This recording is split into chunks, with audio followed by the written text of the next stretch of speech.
Our next speaker has turned a life-threatening injury into a purpose-filled journey, enlightening and informing with every opportunity. Matt Toresco has spent 2 decades championing patients' voices in the healthcare system. He believes the real revolution begins when we put people, not policy, at the center of care. Today, he calls us to imagine a more just, patient-first healthcare system. Matt Toresco, everyone.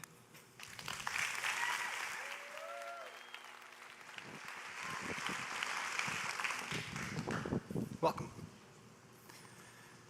So on April 5th, 2005, I experienced ultimately a life-changing injury on the lacrosse field at The Ohio State University. For those of you Buckeyes, yes, The Ohio State University.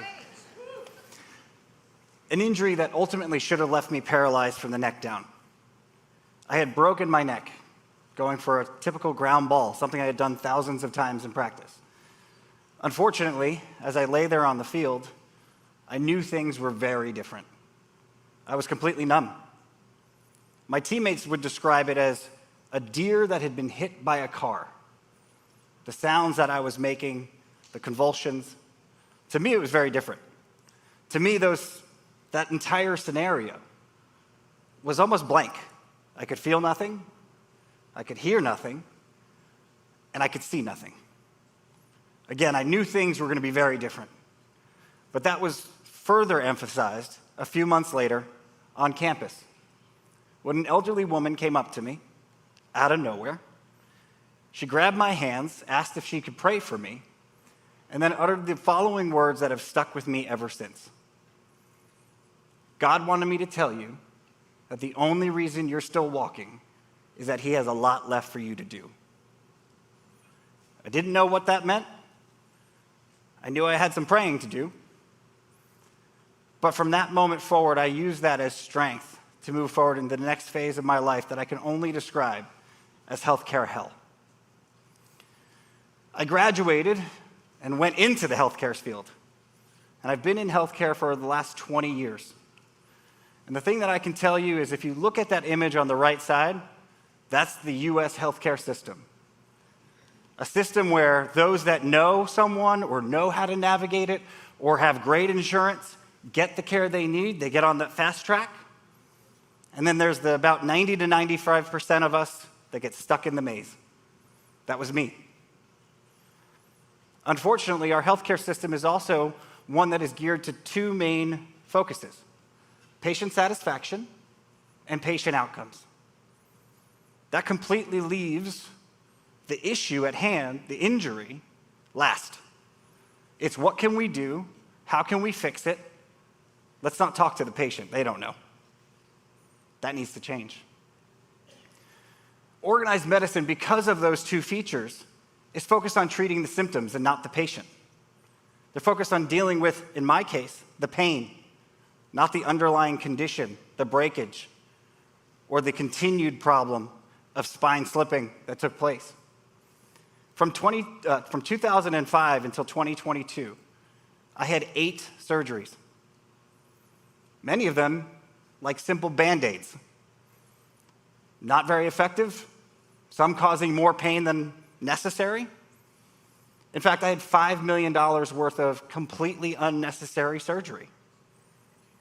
All in all, from 2005 to today, about $20 to $25 million in healthcare spending, just to be standing here in front of you. But that wasn't the problem. The problem were the physicians who always felt that they knew better and they could fix it. My very first cocktail, to give you an idea, included testosterone, anabolic steroids, an estrogen blocker, and to top it all off, Oxycontin.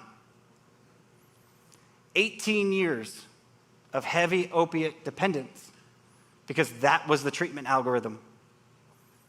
That can't be the way that we do pain. I don't know about you, but that does not look like a neck, correct?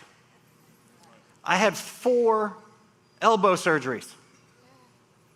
Overzealous hand surgeons who felt that the numbness and tingling in my hands could be fixed by transfixing the ulnar nerve. never once thinking, where does that nerve come from? Maybe we should check his spine. But through all of this, a light began to shine, a patient advocate. So what's a patient advocate? Well, advocates come in many forms, functions, fashions. You have independent patient advocates, individuals like myself, who are there to walk alongside a patient and their caregivers and their care team to ensure that they get the care that they need. You have disease state groups, of which there are over 20,000 in the United States, geared and devoted directly to a specific disease state to walk with those patients.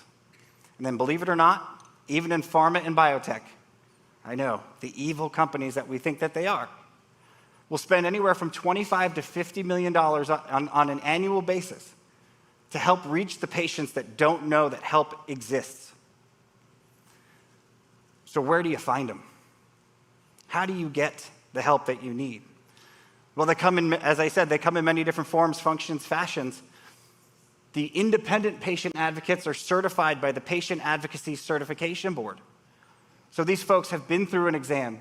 They've been taught how to navigate health systems, how to navigate insurance companies, how to fight the fights. And sometimes they'll fall into groupings known as coalitions, where you have greater national advocates or the coalition of healthcare advocacy organizations. Those are places that you can find independent advocates in your community for yourselves.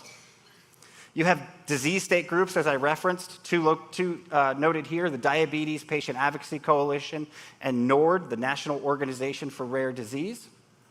Those are organizations, again, geared towards that specific disease state, there to walk alongside the patient. And because healthcare is so cheap, we even have organizations like PAN and PATH that are strictly devoted to ensuring that you have the funds that you need to fight the healthcare fight that you're in. In my world, my advocate had a hero that didn't look like your normal hero for someone who had broken their spine. Dr. Ali Sharif is a chiropractor. Usually when you break your neck, that's probably the last person you want to see, right? But Dr. Sharif, being a patient advocate first, took the time to slow down, to understand what was I sensing, what was I feeling, where did I want to go, what had I been through? What was that creaking in my neck, that creaking noise in my neck that my spouse had heard? My friends also heard it, but I thought it was normal. I can't exactly tell you the words that came out of his mouth when he heard it, but he knew it wasn't normal. And because of Dr. Sharif, I was able to move forward and get the help that I needed. Again, someone who's been in healthcare for 20 years, I know how to fight these fights, but I was still blinded. I still needed help. And thanks to Dr. Sharif, on May 15th, 2023, I was given a second lease on life. I was given a second opportunity to be the husband I wanted to be the father that I wanted to be. You see, opiates completely change you to your core. They make you a very angry and depressed individual. I had been burning bridges with my family for years. This was a chance to reset. But you see, 6 months prior to surgery, my surgeon told me, before you can do surgery, you need to get off of those opiates. Didn't tell me how, just told me it had to happen, and he wouldn't schedule surgery unless it was done. Thanks to Dr. Sharif, he helped guide me through that process. I was able to recognize that the opiates for me, though I had seen them as second nature and what I needed to get through my day, were just a crutch. And more importantly, I was able to do the work on the relationships in my life that needed it. To date, as I referenced, nearly $20 to $25 million in spending on healthcare. On average in the United States, you spend about $15,000 per patient per year. So all of you young people, thank you. You took some of my spending. But if we're going to move forward in the right direction, we always have to think back on how do we help the patients who need it first. Not how do we focus on the docs, not how do we focus on the hospitals, but how do we get to the patients?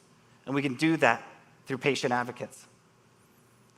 I recognized through this journey of self-identification and recognizing if I was able to get through a 13-hour surgery, if I was to survive it. They were going to break my neck in 3 spots. In fact, on the x-ray on the left-hand side, you can see a screw that they couldn't get out, that they had to cut through.